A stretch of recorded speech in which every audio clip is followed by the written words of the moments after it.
પાટણના સાંતલપુર તાલુકાના રામપુરા ગામમાં સીઈઈ દ્વારા અવધૂત ફાઉન્ડેશનના સંયુક્ત ઉપક્રમે ઓપન અવેરનેસ ટ્રેનિંગ કાર્યક્રમ યોજાયો, જેમાં સ્થાનિક ખેડૂતો, મહિલા જૂથો, ગ્રામ પંચાયત સભ્યો અને ક્ષેત્રના અન્ય વિશેષજ્ઞ તેમજ સરકારી પ્રતિનિધિઓએ ભાગ લીધો હતો। આ કાર્યક્રમમાં ખેત પદ્ધતિઓમાં પરિવર્તન લાવવા માટે નિષ્ણાંત પેનલ દ્વારા ચર્ચા કરવામાં આવી હતી, જેમાં જમીનના આરોગ્ય, પાણી સંરક્ષણ, ખેતીમાં રહેતી પ્રાદેશિક સમસ્યાઓ સહિતની વિવિધ યોજનાઓ વિશે વિસ્તૃત માહિતી આપવામાં આવી હતી। આ ઉપરાંત સ્થાનિક ખેડૂતોના અનુભવો અને પ્રશ્નોત્તરી સત્રો દ્વારા તેમની જરૂરિયાતો અને મુશ્કેલીઓ સમજવામાં આવી હતી। આ કાર્યક્રમ દરમિયાન ડોક્ટર શ્વેતા રાજપુરોહિત, પ્રવીણ પ્રજાપતિ, હર્ષદ ઠાકોર સહિતના મહેમાનો ઉપસ્થિત રહ્યા હતા। મારું નામ બાબુભાઈ સુંડાભાઈ ઠાકોર। આજે પાટણ જિલ્લાના સાંતલપુર તાલુકાના રામપુરા ગામે જે સી સંસ્થા દ્વારા અને અવધૂત ફાઉન્ડેશનના માધ્યમથી જે રામપુરા ગામે જે આબોહવાના કારણે અને જે અહીં ખાર વધારે છે, ખારના કારણે જે અહીં સી સંસ્થા કામ કરી રહી છે, એ રામપુરા ગામે જે 2 હોલિયા બનાવ્યા છે અને વાવડી ગામે 3 હોલિયા બનાવ્યા છે, જે 15 ખેડૂતોને આનો લાભ મળશે।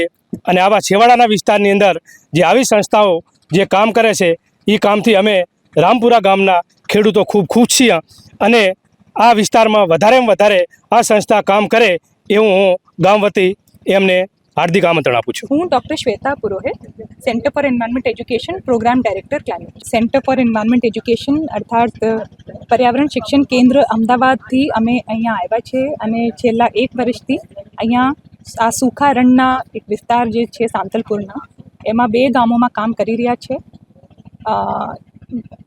અમારું જો લક્ષ્ય છે એ છે કે જલવાયુ પરિવર્તન સામે ખેતીને ટકાવવું, તો એના માટે કયા મોડલ્સ આપણે હાથમાં લેવા જોઈએ। તો અહીંયા પહેલી જે સમસ્યા છે એ ક્ષારની છે। તો ક્ષારને આપણે કેવી રીતે ઓછું કરીને પાકમાં વધારી શકીએ, આપણે પાકની ગુણવત્તાને સારી કરી શકીએ, એના ઉપર અમારો પહેલો ફોકસ છે। અને જે મીઠું પાણી મળે ખેતી માટે, તો એ અમારું બીજું લક્ષ્ય છે। તો એના માટે અને ત્રીજું લક્ષ્ય છે કે જે આપણી ફાર્મિંગ થાય છે, એ જે ક્રોપ્સ આપણે લઈએ છીએ એમાં એક ડાયવર્સિટી હોવી જોઈએ, જેનાથી ખેડૂતોની જે ઇન્કમ છે એમાં એક એન્હાન્સમેન્ટ થાય। તો એના માટે હોર્ટિકલ્ચર મોડેલ અમે અમલીકરણ કરીશું 30 એકડમાં, અને એમાં કરીબ 25 ખેડૂતોનું એક ગ્રુપ લઈશું, જ્યાં 30 એકડના જે મોડલ છે એમાં હોર્ટિકલ્ચર ઉપર કામ કરીશું, જ્યાં બાગાયતીના ક્રોપ્સ, ઇન્ટરક્રોપ્સ અને બોર્ડર ક્રોપિંગ ઉપર અમારું ખાસ ફોકસ છે। અને અહીંયા જે લોકલ ક્રોપ્સ છે, જે ફાર્મર્સ ખેડૂતો પસંદ કરશે એનું વાવેતર થશે। વધુમાં અહીંયા આ 30 એકડ જે એરિયાસ છે એમાં 5 હોલિયા દ્વારા અમે સ્વીટ વોટર, જે વરસાદી પાણીનો સંગ્રહ કરીને સોલર પંપ દ્વારા એને નિકાલીને ટપક પદ્ધતિથી એ બધી જ જગ્યાએ પહોંચાડીશું ખેતી માટે।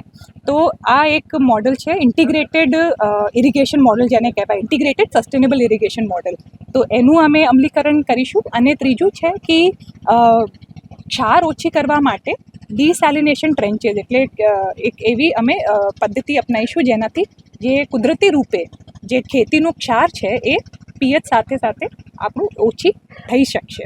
તો એ અમારું લક્ષ્ય છે અને અમે ઈચ્છા રાખીએ છીએ કે અમે આ બધા કામો બધા કિસાનોના, ખેડૂતોના સહકારથી, અને ઘણી બધી અહીંયા એક્સપર્ટ સંસ્થાઓ આવી છે, SDAUના જે સૂક્ષ્મ ખેતીના જે સાયન્ટિસ્ટ છે એ આવ્યા છે, KVKના સાયન્ટિસ્ટ આવ્યા છે, એમના મદદથી, એમના ગાઈડન્સથી અમે, અને રિલાયન્સ ફાઉન્ડેશન આવી અહીંયા અધિકારીઓ આવ્યા છે, તો એમના બધા અનુભવોથી અમે શીખીને આ કામને આગળ લઈ જઈશું। ધન્યવાદ।